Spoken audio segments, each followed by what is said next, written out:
So the abrasive mix valve is a wear part. The anti-siphon tube, that hole that's round, about a 1/4 inch in diameter, it will wear to an oval shape in about 5 to 10 years, or maybe more, depending on your use.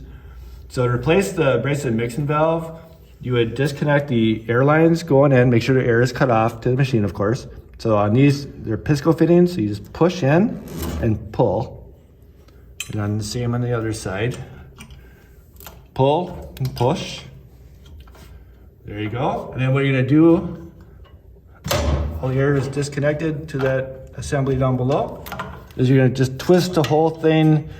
It'll be counterclockwise, the whole assembly will come off.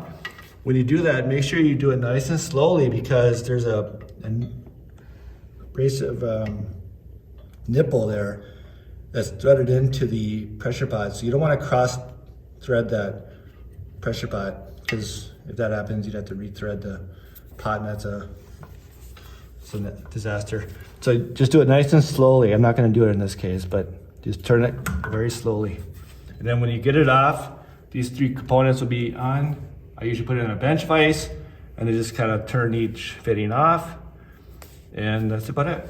Yeah, once you have your new one on, you're gonna connect your abrasive hoses, push in and give it a slight tug to engage the teeth. Your air hose, push in, give it a slight tug. And your other abrasive hose, you push in and give it a slight tug. Before you do any type of maintenance on the machine, especially in the plumbing parts below, make sure your air is cut off to the machine, and make sure your pod is also empty. This is reading at 0 PSI, so our pod is empty. So this is a short description of how the abrasive mixing valve works. So this is how it comes in on your machine.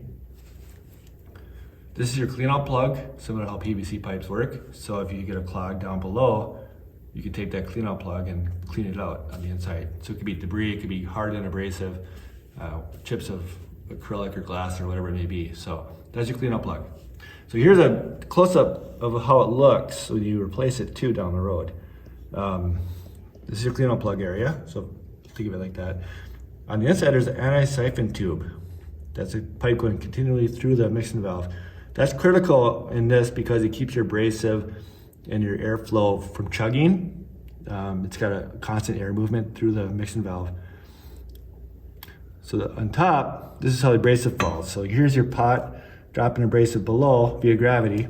You notice there's the hole is underneath. You can't see it because it's right there.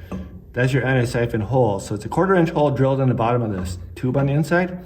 So the way it works is the abrasive falls below, goes into this little cavity below, and then when air is going through that tube, it picks up the abrasive as it goes through the system. So air is going through the tube, siphons the grit into the tube, and that's how you get good abrasive flow.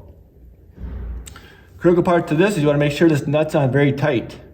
If that tight's on loose, or the nut's on loose, you will not get enough airflow. It'll be chugging of abrasive, it just won't work properly. So make sure that the nut is tightened very well.